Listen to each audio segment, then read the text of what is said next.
भव्य बंगले में रहने वाली बड़ी कारों की शौकीन उस मॉडल की लाश एक नहर में मिली तो सनसनी फैल गई। उसे शौक था बेहद हाई प्रोफाइल जिंदगी जीने का। ऊंचे ऊंचे रसूखदार लोगों से मिलना जुलना, बेहद स्टाइलिश जिंदगी जीना, ये सब उसने पा लिया था। ना पैसे की कोई कमी थी और ना ही काम की। लेकिन तभी इस मॉडल का मर्डर सबको हैरान कर देता है। ये मर्डर मिस्ट्री है छत्तीसगढ़ की एक बेहद हाई प्रोफाइल लड़की आंचल यादव की। करीब 4 साल पहले आंचल का कत्ल हुआ। लाश मिल चुकी थी, लेकिन हत्यारे के सुराग पुलिस के पास नहीं थे। मर्डर केस काफी उलझा हुआ था। हत्यारे ने काफी बार चाकू से आंचल पर वार किया था और उसके बाद ही लाश को नहर में डाला था। पुलिस पर दबाव था केस को जल्द से जल्द सुलझाने का। जांच शुरू हुई तो पुलिस के सामने आए मॉडल के कत्ल से जुड़े एंगल ने सबको चौंका दिया। क्या था पूरा मामला, क्यों हुई एक मॉडल की हत्या, आइए जानते हैं इस वीडियो में सब कुछ विस्तार से। नमस्कार दोस्तों, मैं विवेक कुमार। क्राइम की कहानी के नए एपिसोड में आप सभी लोगों का हार्दिक स्वागत है। कहानी में आगे बढ़ने से पहले कृपया क्राइम की कहानी चैनल को सब्सक्राइब कर बेल आइकन जरूर दबा लें। तो चलिए आज की कहानी शुरू करते हैं। छत्तीसगढ़ के बालोद जिले में गुरूर थाने से करीब 5-7 किलोमीटर दूर स्थित धानापुरी गांव के कुछ लोग सुबह 8 बजे जब गंगरेल भिलाई नहर में नहाने गए तो वहां उन्होंने एक युवती की लाश तैरती देखी। ग्रामीणों ने इसकी सूचना धानापुरी की सरपंच योगेश्वरी मानिक सिन्हा और गुरूर थाना पुलिस को दिया। पुलिस ने वहां पहुंचकर नहर में तैरती लाश को बाहर निकलवाया। लाश किसी युवती की थी जिसकी उम्र करीब 30 साल थी। लाश के हाथ, पैर और गला रस्सी से बंधा हुआ था। रस्सी को एक भारी पत्थर से बांधा गया था। मृतका के पेट पर चाकू से वार करने के 2 निशान थे। पुलिस जब नहर से लाश निकालने की कार्रवाई कर रही थी तब आसपास के काफी ग्रामीण एकत्र हो गए। पुलिस ने मौके पर मौजूद लोगों से युवती की शिनाख्त कराने के प्रयास किए, लेकिन कोई भी उस युवती को नहीं पहचान सका। युवती चुस्त कुर्ता और सलवार पहने थी। मृतका की हथेली पर अंग्रेजी में ए यादव लिखा था और बाएं हाथ पर पंखुड़ी का टैटू बना हुआ था। इस बीच बालोद के एसपी एमएल कोटवानी भी मौके पर पहुंच गए। निरीक्षण कर उन्होंने अनुमान लगाया कि युवती की हत्या रात को की गई होगी और उसके शव को करीब 10 किलोमीटर के दायरे से लाकर वहां फेंका गया है। लाश को पत्थर से बांधकर संभवतः इसलिए फेंका गया होगा कि वह पानी के नीचे डूबी रहे। लेकिन गंगरेल नहर में बहाव तेज होने से लाश पत्थर सहित पानी के साथ बहकर धानापुरी की तरफ आ गई। प्राथमिक कार्रवाई के बाद पुलिस ने युवती के शव को सरकारी अस्पताल भिजवा दिया। आगे की जांच के लिए सबसे पहले लाश की शिनाख्त जरूरी थी। कपड़ों और टैटू से लग रहा था कि युवती किसी खाते पीते परिवार की और बड़े शहर की रहने वाली थी। समझदारी से काम लेते हुए पुलिस ने युवती के शव के फोटो व्हाट्सएप के जरिए सोशल मीडिया पर डाल दिए। इसका परिणाम भी जल्दी ही सामने आ गया। कई लोगों ने उस शव की शिनाख्त आंचल यादव के रूप में किया। पुलिस को केवल मृतका का नाम पता चला था, बाकी जानकारी नहीं मिली थी। इस पर पुलिस ने आंचल यादव नाम की युवतियों के फेसबुक अकाउंट खंगाले। इसमें आंचल यादव नाम के एक फेसबुक अकाउंट पर लगी फोटो से लाश का हुलिया मेल खा रहा था। आंचल के फेसबुक अकाउंट पर एक ऐसी फोटो भी मिल गई जिसमें उसके हाथ पर पंखुड़ी का टैटू साफ नजर आ रहा था। टैटू का मिलान होने पर यह तय हो गया कि लाश आंचल यादव की ही है। फेसबुक अकाउंट और अन्य सूत्रों से पुलिस को पता चला कि आंचल गुरूर से 5-7 किलोमीटर दूर जिला मुख्यालय धमतरी की विवेकानंद कॉलोनी की रहने वाली थी। वह धमतरी के अलावा छत्तीसगढ़ की राजधानी रायपुर में भी रहती थी। शव की विश्वसनीय शिनाख्त मृतका के घर वाले कर सकते थे। इसके लिए गुरूर थाना पुलिस ने धमतरी सिटी कोतवाली पुलिस से संपर्क किया। धमतरी पुलिस के सहयोग से गुरूर थाना पुलिस का संपर्क आंचल के परिवार से हो गया। पुलिस की सूचना पर आंचल के भाई सिद्धार्थ ने अस्पताल जाकर शव की शिनाख्त किया। शव आंचल यादव का ही था। पुलिस ने पोस्टमार्टम कराने और आवश्यक कार्रवाई के बाद देर शाम आंचल का शव उसके भाई सिद्धार्थ को सौंप दिया। बालोद थाने में हत्या का मामला पहले ही दर्ज कर लिया गया था। पुलिस ने आंचल के बारे में जानकारी लेने के लिए उसके परिवार वालों से पूछताछ किया। उसकी मां ममता यादव ने बताया कि आंचल एक दिन पहले यानी 25 मार्च को रायपुर से अदालत की किसी पेशी के सिलसिले में धमतरी आई थी। उस रात वह करीब 9 बजे अपनी कार से धमतरी में विवेकानंद कॉलोनी स्थित घर पर पहुंची थी। घर पहुंचते ही उसके मोबाइल पर एक कॉल आई। फोन पर बात करने के बाद आंचल घर से चली गई। मां ने उसे रात में जाने से रोका भी था, लेकिन वह नहीं मानी और थोड़ी देर में लौट आने की बात कहकर घर से बाहर निकल गई। पुलिस ने अपने स्तर पर आंचल यादव के बारे में पता करवाया। पता चला कि ग्लैमरस लाइफ जीने वाली आंचल का धमतरी, भिलाई और रायपुर के अलावा छत्तीसगढ़ व अन्य कई बड़े शहरों के हाई प्रोफाइल लोगों से संपर्क था। वह अक्सर रायपुर की पेज 3 पार्टियों और क्लबों में नजर आती थी। उसे लग्जरी कारों का भी शौक था। तीखे नाक नक्श वाली आंचल जिस शानो शौकत और आधुनिकता से रहती थी, उससे लोगों का अनुमान था कि वह मॉडलिंग करती है और छत्तीसगढ़ की हॉलीवुड हीरोइन है। आंचल ने अपने फोटोशूट कराने के लिए पर्सनल फोटोग्राफर रखा हुआ था।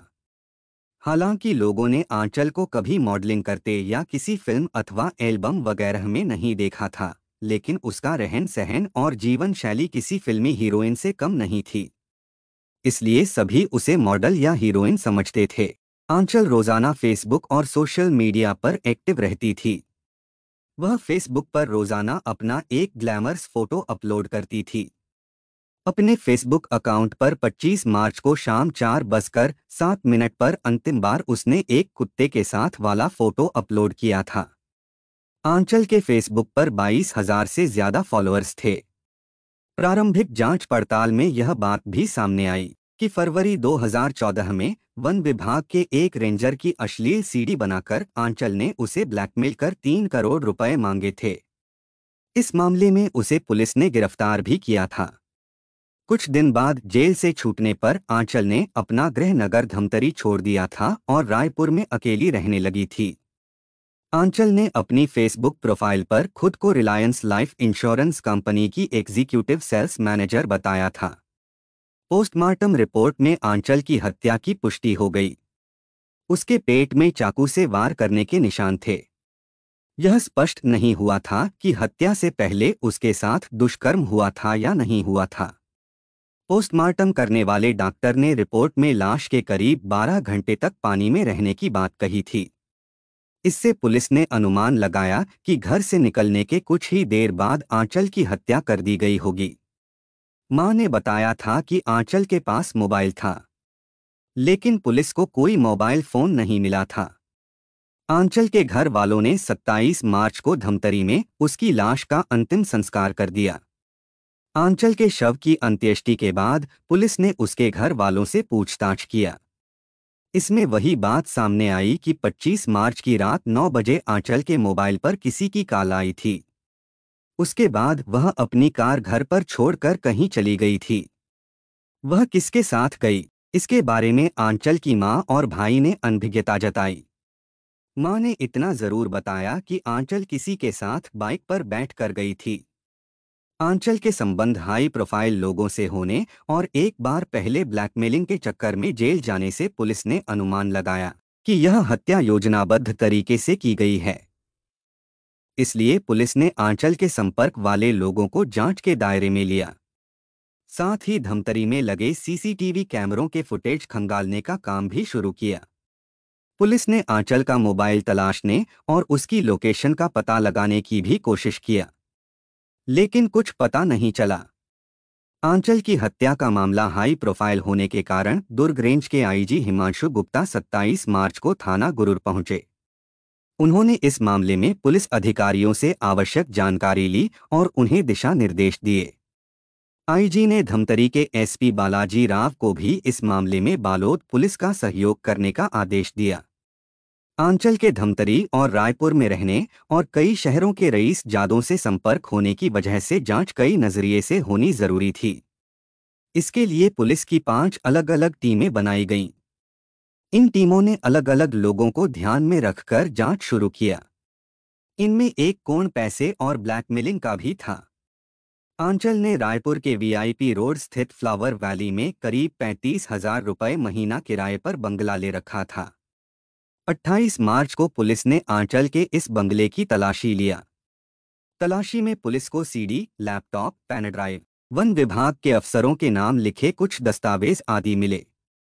पुलिस ने इनकी जांच पड़ताल किया, लेकिन कहीं से भी आंचल की हत्या का कोई क्लू नहीं मिला। पुलिस ने आंचल की फ्रेंड्स से भी पूछताछ करके हत्या का कारण जानने का प्रयास किया, लेकिन ऐसी कोई जानकारी नहीं मिली जिससे इस मामले में उम्मीद की कोई किरण नजर आती। पुलिस की जांच का फोकस आंचल के दोस्तों, हाई प्रोफाइल लोगों और उसके घर वालों पर था। पुलिस ने कुछ बिंदुओं पर जांच शुरू किया। ऐसा करके पुलिस यह पता लगाने की कोशिश कर रही थी कि आंचल कब और किस समय कहाँ जाती थी और किन लोगों के ज्यादा संपर्क में थी।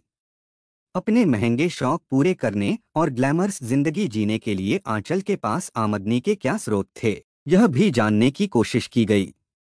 यह भी पता लगाया गया कि 25 मार्च को दिन भर उसकी किन किन लोगों से मोबाइल पर बात हुई थी। उस दिन वह रायपुर से धमतरी आई तो किन किन लोगों को इस बात की जानकारी थी और किन लोगों से उसकी मुलाकात हुई। साथ ही यह भी कि रात 9 बजे वह बाइक पर बैठकर किसके साथ गई थी। इसके अलावा एक पुलिस टीम को सीसीटीवी कैमरे खंगालने और आंचल के मोबाइल की कॉल डिटेल्स निकलवाने की जिम्मेदारी भी सौंपी गई। साइबर सेल की मदद से पुलिस ने आंचल के मोबाइल की कॉल डिटेल्स निकाली। पता चला कि 25 मार्च को आंचल के फोन पर 40 से ज्यादा लोगों के कॉल आए थे। इनमें कई हाई प्रोफाइल लोगों के अलावा रायपुर और भिलाई के रहने वाले उसके दोस्त भी शामिल थे। पुलिस ने इनमें से कई लोगों से पूछताछ किया। जांच में पुलिस को यह भी पता चला कि जगदलपुर के एक व्यक्ति ने आंचल के पिता राकेश यादव से 50 लाख रुपए में उनका धमतरी का मकान और जमीन खरीदी थी। बाद में आंचल ने पिता की मानसिक स्थिति खराब होने की बात कहकर इस सौदे से इनकार कर दिया था। इस पर मकान खरीदने वाले ने आंचल के खिलाफ पुलिस में मुकदमा दर्ज कराया था। पुलिस ने जमीन खरीदने वाले शख्स को जांच के दायरे में लेकर पूछताछ किया। जांच में पुलिस को कोलकाता के एक कथित तांत्रिक बाबा से भी आंचल के संपर्कों का पता चला। बाबा आंचल से मिलने रायपुर भी आता था। आंचल इस बाबा के जरिए कोई सिद्धि हासिल कर सफलता की ऊंचाइयों पर पहुंचना चाहती थी। बाद में इस बाबा से आंचल का मोहभंग हो गया था। बाबा से पीछा छुड़ाने के बाद आंचल को एहसास हुआ कि वह ठगी गई है। आंचल ने अपने करीबी कुछ लोगों को बताया था कि बाबा ने पैसे हड़पने के साथ उसका शोषण भी किया था। हालांकि बाबा के खिलाफ आंचल ने पुलिस में कोई रिपोर्ट दर्ज नहीं कराई थी। पुलिस ने आंचल के ब्लैकमेलिंग के पुराने मामले को ध्यान में रखकर वन विभाग के अधिकारियों और कर्मचारियों से भी पूछताछ किया, लेकिन ऐसी कोई बात सामने नहीं आई जिससे आंचल के हत्यारों का सुराग मिल पाता।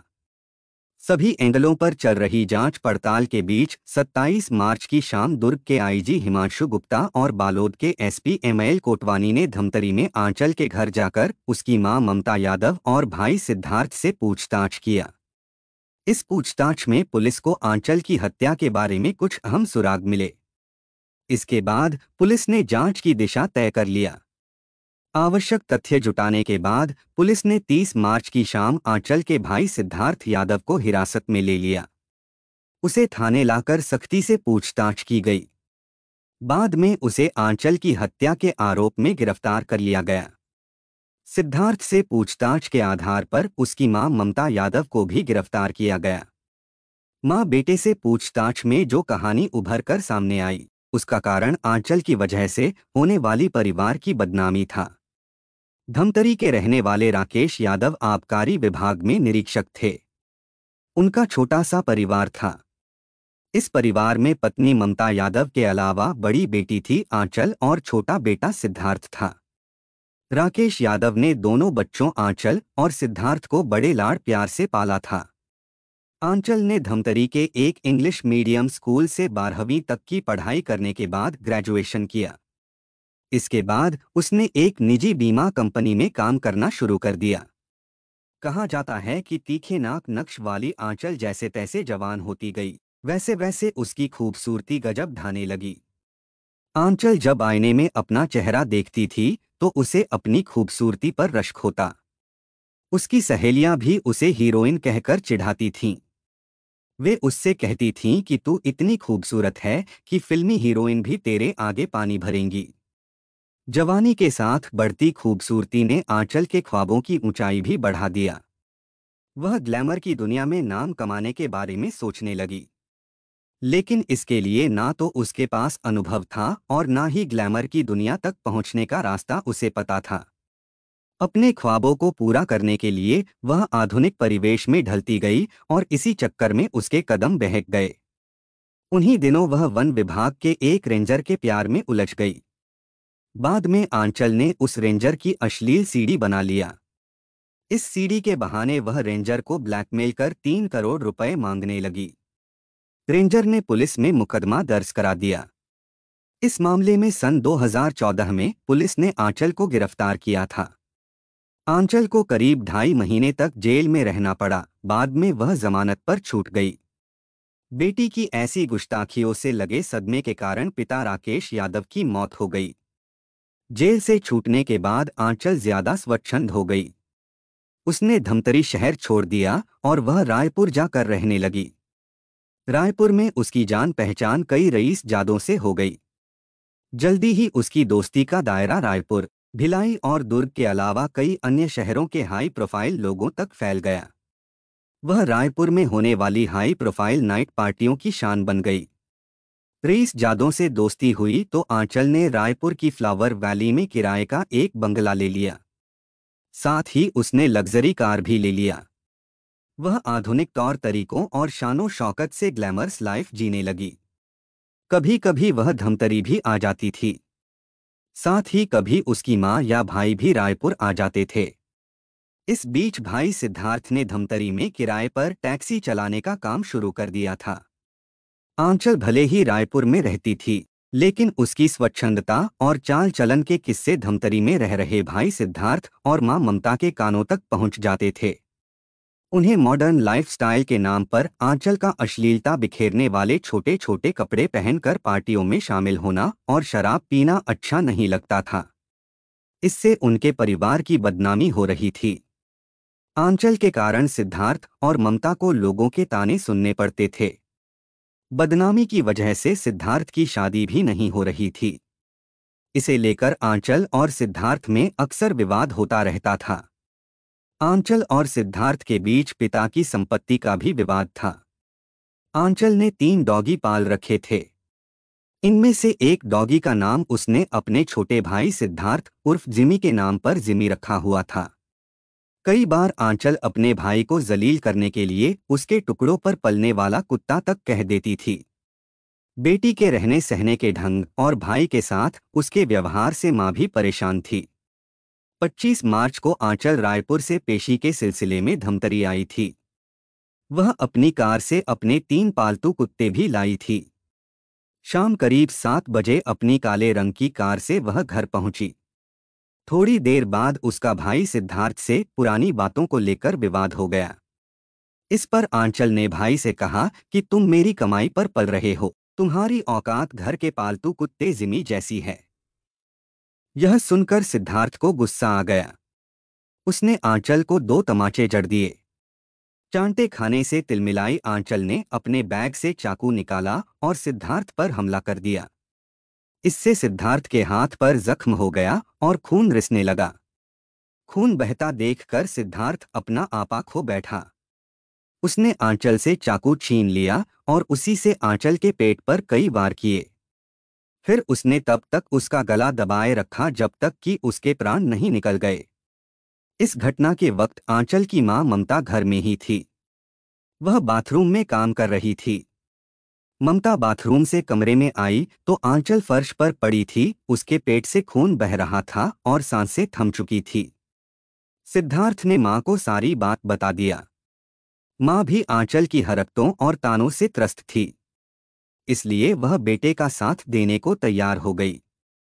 आखिर मां बेटे ने मिलकर आंचल का शव ठिकाने लगाने की योजना बनाई। आंचल का शव घर में पड़ा छोड़कर सिद्धार्थ उसका मोबाइल लेकर बाइक से मकई चौक गया। वहां उसने पान खाया, फिर म्यूनिसिपल स्कूल के पास आकर आंचल का मोबाइल स्विच ऑफ कर दिया। इसके बाद सिद्धार्थ घर लौट आया। सिद्धार्थ ने मां की मदद से आंचल की कार की डिक्की में उसकी लाश रखी। फिर वह पुलिस और सीसीटीवी कैमरों से बचने के लिए कार लेकर जिला अस्पताल के बगल से जाने वाली पतली गली में होकर म्यूनिसिपल स्कूल के पास पहुंचा। वहां से वह बस्तर रोड पर निकल गया। गुरूर और कनेरी होते हुए वह गंगरेल नहर पर पहुंच गया। नहर पर पहुंचकर उसने डिक्की से आंचल की लाश कार से निकाली। नहर के किनारे ले जाकर उसने लाश को रस्सी के सहारे एक भारी पत्थर से बांधा और लाश नहर में लुढ़का दिया। नहर में आंचल का शव फेंकने के बाद सिद्धार्थ ने उसकी घड़ी, मोबाइल फोन, सोने का ब्रेसलेट आदि चीजें वाले गहन के पास फेंक दिया। घर वापस लौटकर सिद्धार्थ ने आंचल की कार में लगे खून के धब्बों को साफ किया। इससे पहले मां ने कमरे में फर्श पर फैले खून को साफ कर दिया था। आंचल की लाश ठिकाने लगाने के बाद मां बेटे ने पुलिस को बताने के लिए झूठी कहानी रच लिया। दूसरे दिन नहर में आंचल का शव मिलने और शिनाख्त होने के बाद वे पुलिस को यही बताते रहे कि 25 मार्च की रात 9 बजे आंचल जब घर आई तो उसके मोबाइल पर कॉल आ गई थी। इसके बाद वह कॉल करने वाले को अपशब्द कहते हुए बाहर चली गई और फिर वापस नहीं लौटी। पूछताछ के दौरान पुलिस को सिद्धार्थ की कलाई पर कटे का निशान नजर आया। कलाई में कट का निशान लगने के बारे में सिद्धार्थ और उसकी मां ने अलग अलग बातें बताईं। इलाज कराने की बात पर भी दोनों ने अलग अलग अस्पतालों के नाम बताए। इससे पुलिस का शक मां बेटे पर गहरा गया। पुलिस ने आंचल की कार की तलाशी ली तो उसमें खून के निशान मिले। इसके अलावा सीसीटीवी कैमरे खंगालने पर भगवती अस्पताल के पास से रात करीब 9 बजे आंचल की कार जाती हुई दिखाई दी थी। आंचल की कार में सिद्धार्थ के फिंगरप्रिंट भी मिल गए। कई ठोस सबूत मिलने के बाद पुलिस ने जब सिद्धार्थ को हिरासत में लेकर पूछताछ की तो वह जल्दी ही टूट गया। इसके बाद उसने आंचल की हत्या की सारी कहानी पुलिस को बता दिया। पुलिस ने सिद्धार्थ के बयानों के आधार पर उसकी मां ममता यादव को भी गिरफ्तार कर लिया। सिद्धार्थ की निशानदेही पर आंचल की घड़ी, मोबाइल फोन, ब्रेसलेट आदि बरामद हो गए। वह चाकू भी बरामद हो गया जिससे आंचल की हत्या की गई थी। यह विडंबना रही कि ग्लैमरस जिंदगी जीने की तमन्ना में आधुनिकता का लबादा ओढ़कर स्वच्छंद उड़ान भरने वाली आंचल ना तो अपनी जिंदगी जी सकी और ना ही अपने परिवार को सुकून से रहने दिया। उसके जिंदगी जीने के तौर तरीकों से हंसता खेलता परिवार बिखर गया। आंचल के खून से हाथ रंग कर भाई और मां जेल पहुंच गए। आज की कहानी बस यही तक। अब बारी कमेंट पढ़ने की है। मीरा राय मैम ने कमेंट किया है, जानबूझकर मौत के मुंह में चली गई नीलम। जब उसे शक हुआ तब ही उसको सतर्क रहना चाहिए था। So sad. मैम आपके सपोर्ट और प्यार के लिए दिल से धन्यवाद। मैम इंसान के साथ बुरा होना होता है तो दिमाग काम करना बंद कर देता है। रोशन दलवई जी ने कमेंट किया है, यह भी एक दर्दनाक कहानी थी। लड़की को इतनी जल्दी उस लड़के के साथ लिव इन रिलेशनशिप में नहीं रहना चाहिए था। वक्त ही कितना हुआ था उस लड़के से मिलके। एक दूसरे के स्वभाव को जानने के लिए थोड़ा वक्त देना चाहिए। सर आपके सपोर्ट और प्यार के लिए दिल से धन्यवाद। जल्दबाजी में लिया गया निर्णय हमेशा गलत होता है। ममता सिंह जी ने कमेंट किया है, आप जिस अंदाज में कहानी सुनाते हैं वैसे ही आम जिंदगी में आपका बोलने का अंदाज ऐसा ही है। आप सामान्य रूप से खाना कैसे मांगते हैं, हमको भूख लगी है, मुझे खाना चाहिए, कृपया बोल के अपने अंदाज में कह दीजिए एक बार। मैम आपके सपोर्ट और प्यार के लिए दिल से धन्यवाद।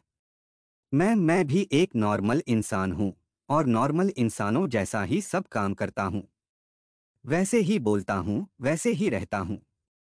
आलिया जी ने कमेंट किया है, नाइस स्टोरी, आपकी स्टोरी अच्छी होती है, God bless you always. Alia ma'am आपके कमेंट के लिए आपका तहे दिल से शुक्रिया। अपर्णा शुक्ला जी ने कमेंट किया है, भैया आज हमारे प्रयागराज में एक हादसा हुआ है, प्लीज उस पे भी वीडियो बना देना। मैम आपके सपोर्ट और प्यार के लिए दिल से धन्यवाद। केस का थोड़ा सा डिटेल दे दीजिए तो मुझे भी केस को सर्च करने में आसानी हो जाएगी। सिमरन कौर मैम ने कमेंट किया है, magically voice, nice video, very sad. Ma'am आपके सपोर्ट और प्यार के लिए तहे दिल से शुक्रिया। नैना जी ने कमेंट किया है, beautiful voice sir, very sad story. Naina ji आपके सपोर्ट और प्यार के लिए तहे दिल से शुक्रिया। कंचन पटेल जी ने कमेंट किया है, गुड स्टोरी। मैम आपके सपोर्ट और प्यार के लिए तहे दिल से शुक्रिया। रीता छेत्री मैम ने कमेंट किया है, बहुत दुखद कहानी। मैम आपके कमेंट के लिए आपका तहे दिल से शुक्रिया। रोशनी पटेल जी ने कमेंट किया है, गरज मतलब लोग। अगर मदद करने का ऐसा अंजाम होता तो कोई भी मदद नहीं करेगा। पता है कि कलयुग चालू है, लेकिन ये जुर्म अपराध कहाँ जाके रुकेगा। Sad story, thank you sir. Ma'am आपके कमेंट के लिए आपका तहे दिल से शुक्रिया। मैम हर बुराई का आखिरी मंजिल विनाश है, यह सब वहीं जाकर रुकेगा। आलोक सर ने कमेंट किया है, आपके कहानी सुनाने का अंदाज काफी अच्छा है। ऐसा लग रहा है जैसे घटना को लाइव देख रहे हैं। सर आपके कमेंट के लिए आपका तहे दिल से शुक्रिया।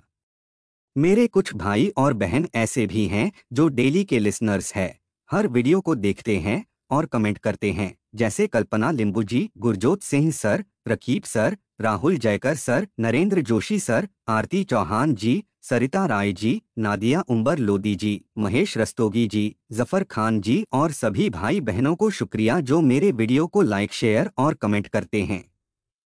आप लोग ऐसे ही अपना प्यार बनाए रखिए। मैं आप लोगों के लिए रोज नए वीडियो लाता रहूंगा। कहानी को लास्ट तक सुनने के लिए आपका धन्यवाद। इस कहानी के बारे में अपनी राय कमेंट करके ज़रूर बताइएगा और ऐसी ही अपराध की सच्ची कहानियों के लिए हमारे चैनल क्राइम की कहानी को सब्सक्राइब कर लीजिए। कहानी को लाइक और शेयर ज़रूर करें। धन्यवाद।